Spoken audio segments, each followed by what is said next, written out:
The trend remains the same for Arizona State football in the stadium, remaining winless since 2007, except tonight it came down to the final play and the final score was 15-14, only a 1-point victory for the Stanford Cardinal. Welcome to our post-game analysis at Devil's Digest. My name is Nick Borgia. Alongside me is publisher Hode Urbino. And Hode, it really did come down to the last play in the most bizarre way you could ever imagine. What's your initial reaction? Yeah, I mean, the fact that ASU is still winless in Stanford Stadium since 2007, like you said, the trend is continue. But I don't think anybody thought that ASU would not only lose today, but lose in such a bizarre fashion that it did. I mean, I've been covering the team for 22 years. I've seen some bizarre losses, but I really doubt that I ever seen anything like what I saw this afternoon at Stanford. The fact that Arizona State was able to keep Stanford outside of the end zone, score 2 touchdowns of their own, and still not come out with a win is definitely just an absolute gut-wrenching feeling right now in that Sun Devil locker room. You know, this was a game where both teams really came with some pep in their step. ASU obviously beating Washington right for the bye week. Washington was still ranked in the top 25 at that time. Stanford coming away with a road win at Notre Dame the week before. So there really wasn't any lack of confidence on both teams. But I just feel that that ASU, even though at times they did not play bad at all, and I think the defensive effort was really there. I think it's really just absolutely heartbreaking for Arizona State to not come away with a win when the defense really played, I think, lights out, but missed field goal by Carter Brown in the end zone behind us, where Elijah Badger made an unbelievable catch and just had maybe, I don't know, half an inch of his cleat hitting the sideline, and that was a 4th down play.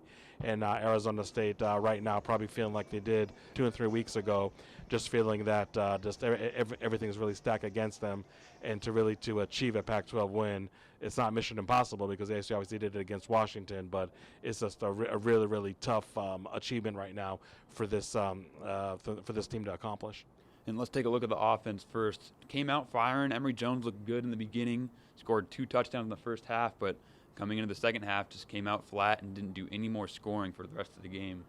What's your opinion, Ho? Do you think leaving Emory in for that half, was that the right call by interim head coach John Aguano? Yeah, that's absolutely going to be the question of the night. Should Emory Jones have started? Should have been pulled at halftime? Should have been pulled sometime in the second half? And this is where I come out on this, Nick. I don't think that he played that bad that he should have been yanked at halftime. I'm not saying it was an outstanding first half by Emory Jones, but I think it was definitely one of the better ones. That touchdown pass he had to Elijah Badger, that was by far the best throw we saw from Emory Jones all season long. So I think there definitely were some positives with this offense. I think that the rushing game did not support Emory Jones well at all. This is a Stanford team that gave up on average 197 yards on the ground, and today ASU, and granted you have to factor 4 sacks in there, only had 128 yards. We didn't see the balanced offense that we did expect to see, so that really hurt. I think it's some really questionable play calling by offensive coordinator Glenn Thomas. There was a 3rd and 5 call where we elected to run the ball deep in the 4th quarter, and that's just one of just a few examples where the play calling did not do any favors to Emory Jones.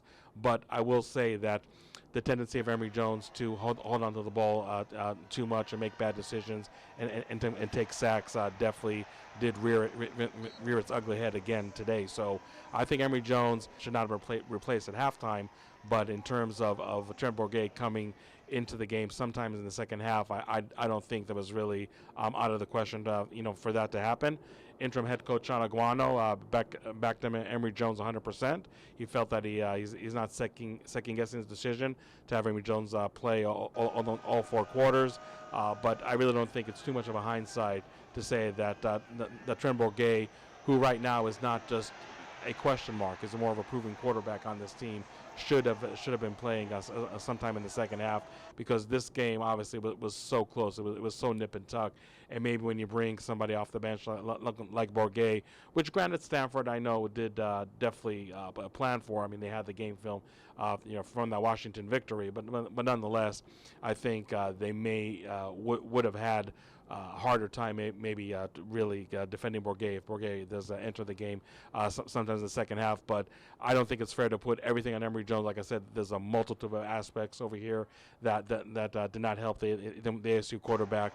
It's really a shame that the offense that I'm not saying was clicking on all cylinders in the first half, but is an offense that the second half was just really non-existent. And again, I know that the quarterback controversy maybe was somewhat going into this game. Now is only going to increase that much more as ASU continues the 2022 season. And we shift our focus to the defense. You mentioned it earlier. All 15 of Stanford's points came from field goals. So ASU successfully kept the Cardinal out of the end zone for the entire game. I mean, what more can you ask for if you're ASU looking for that defense? We really can't ask for anything else. I think if there's any blemish on the defense is in the second half, they did have a higher number of penalties than they did have in the first half. I don't know if they really kept the drive alive, but they definitely just gave Stanford a lot of yards to tack on. And Stanford's a weird offense because we talk all the time about how important it is for your offense to be balanced, and that's something that definitely helped Arizona State when they did beat Washington. And you look at the Stanford over here, it's almost like they didn't have any interest in running the ball, and when they did, I think ASU was able to stuff it really well. But their quarterback, Tanner McKee, 33 out of 57 for 320 yards, one interception, obviously no touchdowns. He was sacked 4 times. So, when you pass for 320 yards, but you need 33 completions to do that, that's actually not really a great figure in and itself. And I think that as far as taking shots down the field, Stanford really didn't try that much. And maybe if they did, I think the ASU secondary was able to really throw out a lot of those attempts. But ultimately, not that the defense played poorly, but they did allow Stanford to be 3 of 3 in the red zone, and in the game where you didn't get that much support from your offense, that unfortunately was not enough. So I know locker rooms, really don't divide into offense and defense as much as fans think they do, but I think as much disappointment as there is on the offensive side tonight for Arizona State, there's definitely that much more disappointment on the defense that the offense wasn't able to give him just one score, one field goal. Obviously, Carter Brown missing a 42-yarder with 54 seconds left in the first half. You could say was really the difference in the game. You go back to the game. The football game is a game of inches, and then the end zone behind us, as I mentioned, Elijah Badger just having his foot step on the line on a fourth quarter play. If he's able to keep his foot in bounds, maybe Carter Brown can really make a chip shot over there, and ASU just wins in the most dramatic of fashions. And when you talk about also special teams, Stanford, their kicker Joshua Carty, 5 out of 5, and not only that, 3 of those makes were from 44 yards and out. So. Again, it was just really the slight differences on offense, on defense, on special teams that really did Arizona State in. But even though this Stanford offense is not a juggernaut by any means, I think the performance overall by this ASU defense was really commendable. It's just too bad, like I said, in the second half, especially in the fourth quarter, just having penalty after penalty that just gave cheap yards for Stanford, was able to get him in field goal range for a kicker that already has a pretty large range to begin with. And unfortunately, that was just one more slight difference between winning and losing this game at Stanford. So, Hode, what is next for this team? I mean, we've seen pretty much everything you can see from a football team. If we look last week to Washington, or 2 weeks ago, to the big upset win over Washington, how impressive that was, and then coming back to this week and not even being able to put up more than 14 points on Stanford, who's arguably less talented than Washington. What are we expecting as we move forward with this Arizona State team? Yeah, I think for ASU right now, just their psyche is so different right now than it was just 6-7 hours ago, before the game. How do you get this team's psyche back on track?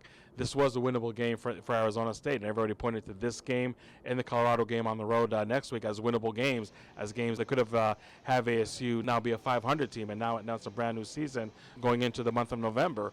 But but right now is just one step forward, the win against Washington, 2 steps back, the loss against Stanford. So I'm just really curious to see how the team mentally can refocus and prepare well for a team like Colorado, which I think might be the first Pac-12 game that ASU might be favored in. I mean, I don't know. I know that as we speak right now, Colorado is getting pummeled pretty well by by Oregon State. But again, it's not like the Sun Devils are anything bolder with any stellar record of their own. But this definitely was a step back for the program that felt that maybe, just maybe, that they were getting over the hump. And really to have that confidence boost continue, I think that the schedule did do them a favor and have them pit them against a team like Stanford. Yes, it was a road game. It wasn't a hostile environment at all. I mean, for a homecoming game, I would say the atmosphere was pretty pathetic, if I want to be honest. But ultimately, that really didn't matter because, as you said, we just saw an offense that absolutely disappeared in the second half. Needed a miracle play that it didn't get, and he had a defense that did a great job keeping Stanford outside of the end zone.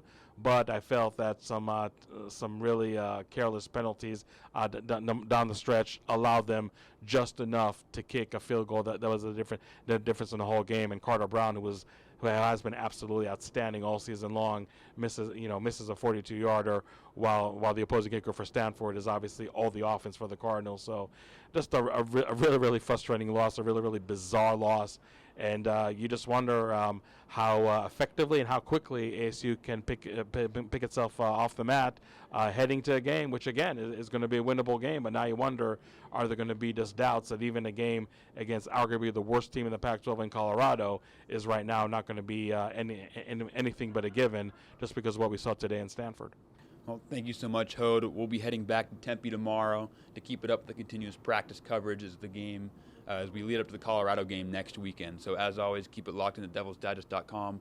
Also drop a follow at Devils Digest on Twitter. For the rest of Devils Digest, that's Hode Urbino. I'm Nick Borgia. We thank you so much for tuning in, and we'll see you next week.